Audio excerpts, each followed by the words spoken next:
You're at the end of a long journey out at sea. 6 months, 2,000 nautical miles, sailing from Canada all the way to the Bahamas.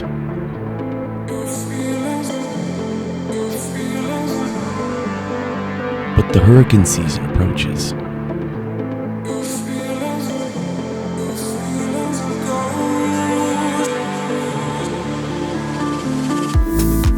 You have to find a place to keep your boat while you go back on land and replenish the cruising kitty.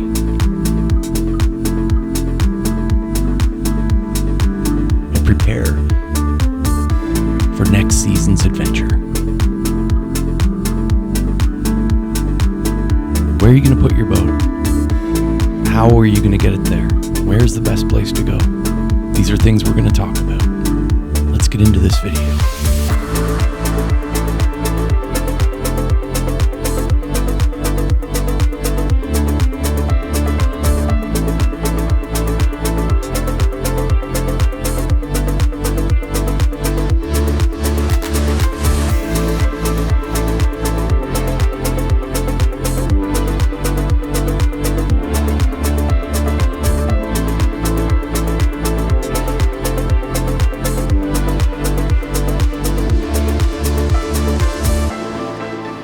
Welcome to another video, guys. My name is Michael Potts. I live on this Scepter 36-foot sailboat, and this is where I am today. Today we're at Indiantown Marina.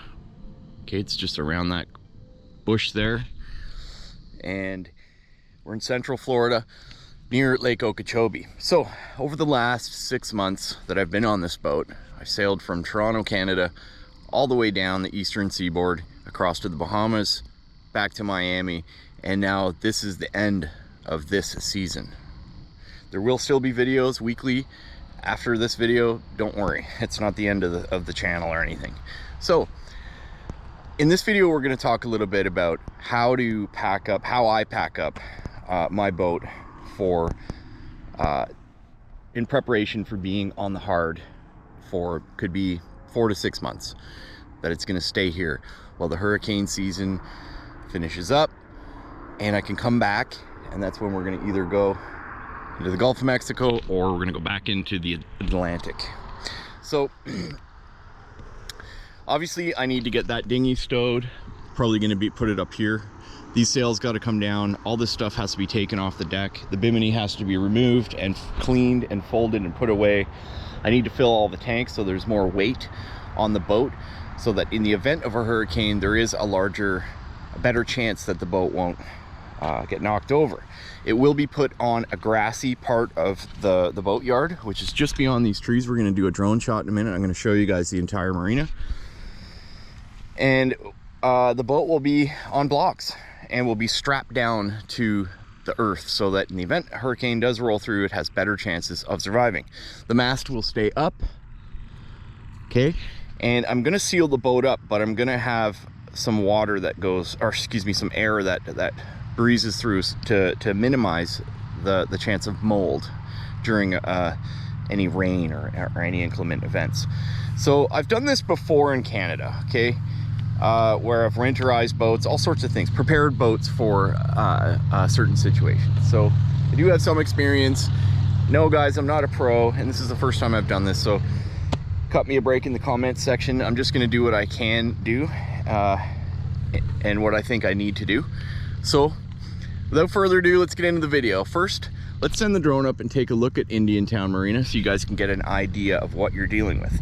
In this video, I will be talking about how much it's costing me per foot, and there'll be various shots of this boat going into the travel lift, up and into its position where it's going to remain for 4 to 6 months. Let's get into the video. Indiantown Marina was established in the mid-1960s as a boatyard catering primarily to commercial fishing vessels. At that time, the St. Lucie Canal, part of the Okachobee Waterway, was an important transportation route for boats traveling between the Atlantic Ocean and the Gulf of Mexico. Indiantown Marina's strategic location made it an ideal stopover point for boaters making their journey across the state. Over the years, the marina expanded its facilities and services to accommodate the growing recreational boating industry. It added more slips, improved its infrastructure, and developed a reputation as a reliable and friendly marina for boaters of all kinds. With easy access to both the Atlantic Ocean and the Gulf of Mexico, Indiantown Marina became a favored destination for boat enthusiasts looking to explore the diverse waterways of Florida. The marina's location also became advantageous due to its proximity to Lake Okachobee, the largest freshwater lake in the state. In recent years, Indiantown Marina has undergone further development and modernization to meet the evolving needs of the boating community. It offers a wide range of amenities and services, including well-maintained boat slips, fuel docks, a ship store, a boat ramp, and a marine repair facility. The marina also provides boat storage options, both on land and in the water, making it convenient for boat owners seeking short or long-term storage solutions. Overall, Indiantown Marina has evolved from its origins as a commercial boatyard to become a thriving recreational boating destination. Its prime location, excellent facilities, and commitment to community engagement have made it a beloved spot for boaters exploring the waters of Florida's East Coast, West Coast, and the intercoastal waterways.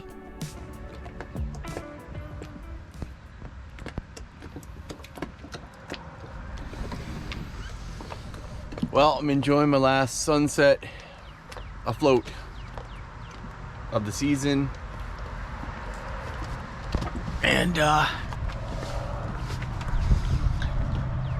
here on the Okachobee Waterway. That way it's Gulf of Mexico. That way is the Atlantic. That way is Canada. That way is the Bahamas right down there.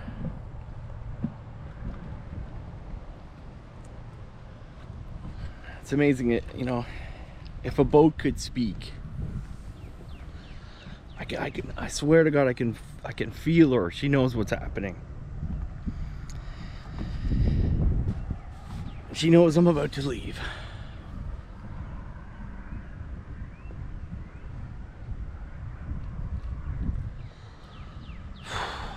Man. This guy's out in the middle of the channel there.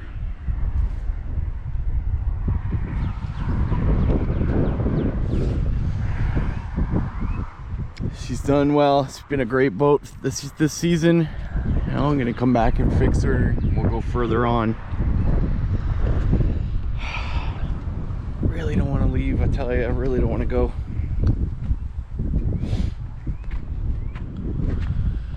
But I have to. You know. Thank you to all those people that hit the, you know, supported me and hit the subscribe button and made this all possible, you know.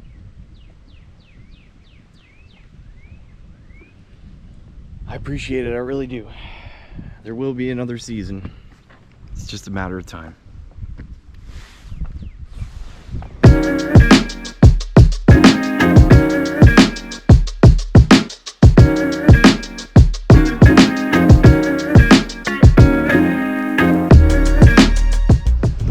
Well, we touched land here at Indiantown.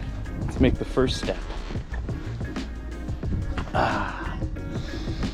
Well, that's season 5 over with, guys. That's it. All we got to do is get this boat out of the water. There's a travel lift over there. We're gonna pull it out and put it in the yard here.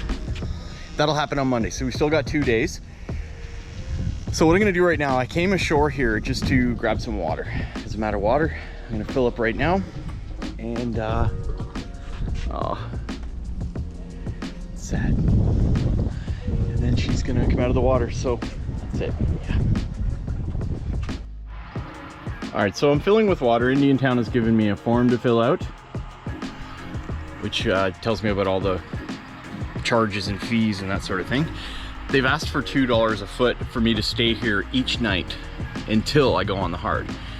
So I'm gonna go back out there and save myself a few $100 Canadian, probably $300 Canadian, by anchoring in the channel here. Is it recommended? No. Will I get in trouble? Possibly. but I gotta save the money, so that's just the way it is. One day, 2 days staying here is a month on the hard at the same price, so that kind of doesn't make sense to me. I'm also a little concerned about the fact that they're $3 per foot to clean the bottom of the boat. So it's going to cost $110 American just for them to spray my hull down. So that's, come on guys, really, you're paying a guy 15 bucks an hour? It's going to take him half an hour to do it. Come on, that's a bit much, but I will try and give you all an honest review of this marina and what I think about it over the next few days as she goes on the hard. I'm going to document the whole thing. It's going to be an interesting video, guys. Stick around. In the meantime, let's get to Monday at 8:30.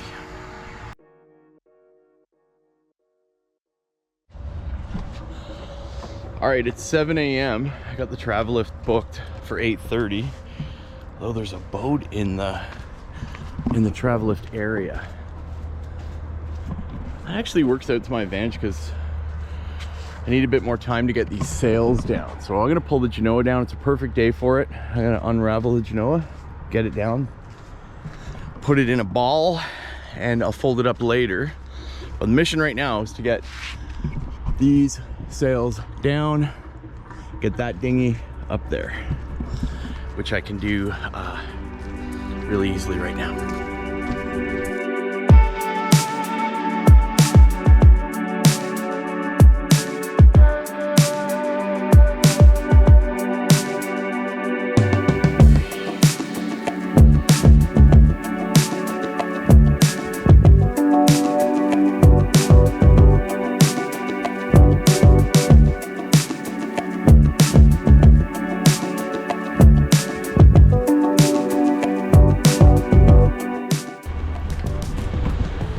All right, I got the sails down and I'm gonna stow them later. I got the dinghy up on the front there on the bow, which is great. All that's needed now is to get onto that travel lift and into the yard and on blocks, and we are golden.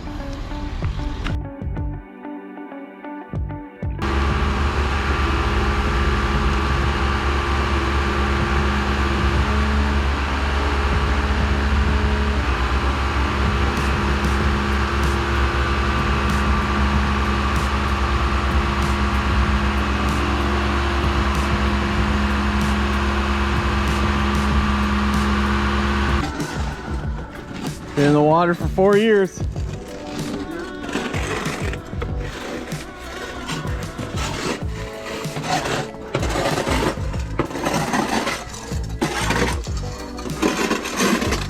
Wow.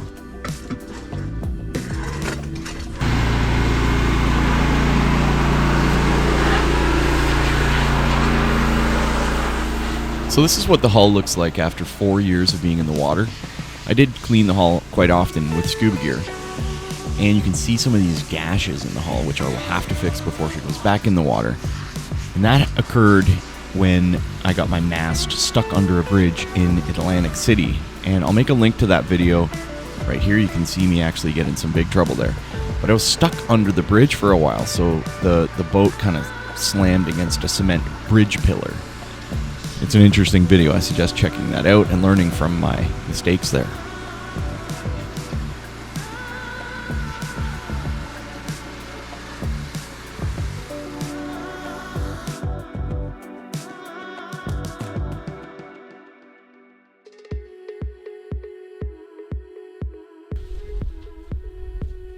So this is my first season at Indiantown Marina, and my experience has been great.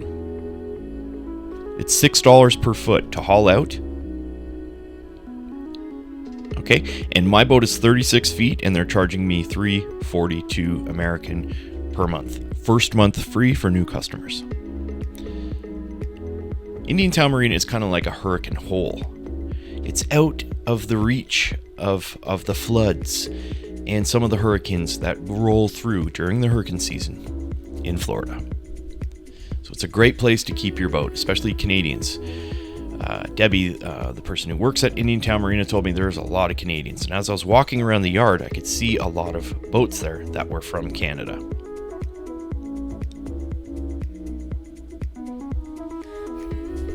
So let's give you an example. So for a 42-foot boat, it's going to be $3.99 per month American. Okay, for a 54, it's going to be $513 per month American. If you had a small boat, like a 25-foot boat, it's going to be $323. So the minimum is $323, regardless of the size of your boat, for dry storage. They do have some slips available. Okay, so it's $3 per foot for blocking, and it's $3 per foot to clean the bottom of your vessel. They'll give it a spray down once they lift it out. $6 per foot to haul out. So it's great. There's a campground there. There's the Indiantown. The town of Indiantown is right there, so you can walk in and get supplies and groceries and provisions if you need so. There's a Burger King and a Subway, among other restaurants.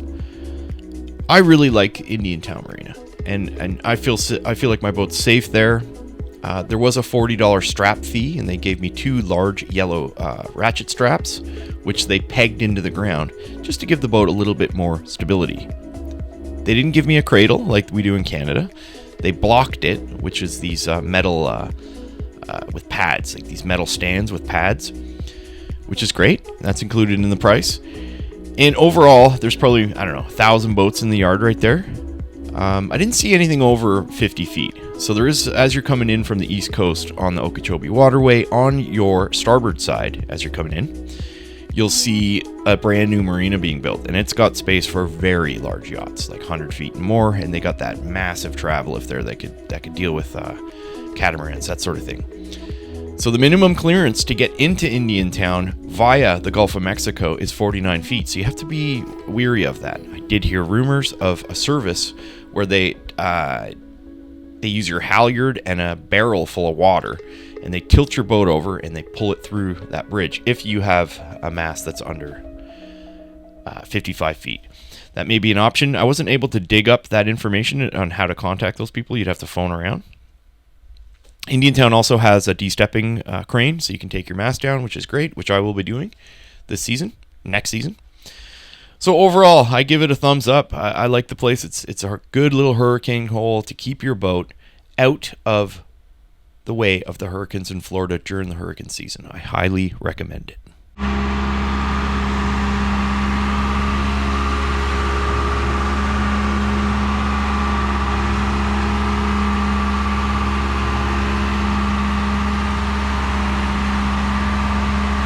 So I must say, it made me a little nervous seeing the 9-ton vessel on that travel lift going all the way up the hill there and onto the grass.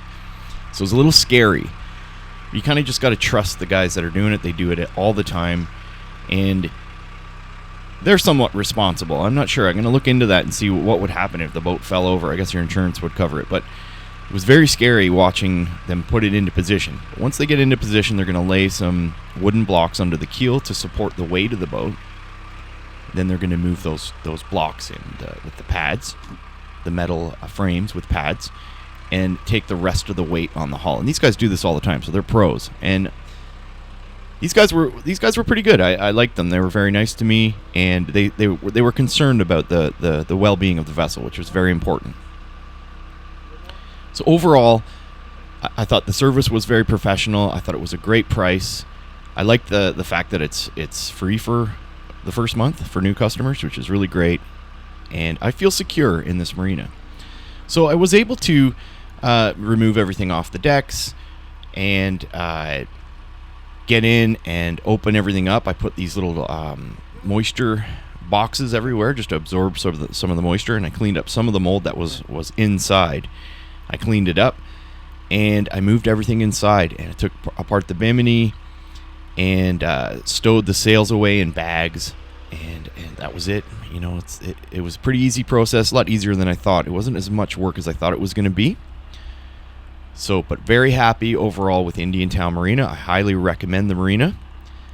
So I hope you found this video informative and you got some value here. So, wow, season 5's over, guys. But I'll tell you, next season is going to be epic. So stay tuned to the channel. I appreciate all my Patreon supporters sticking with me. I know there hasn't been weekly videos as I've been hard at work, but there is some good news coming, and I will be back at the boat sooner than I thought. So stick with the channel, drop a comment down below. Hope you liked the video. Captain Michael, signing out.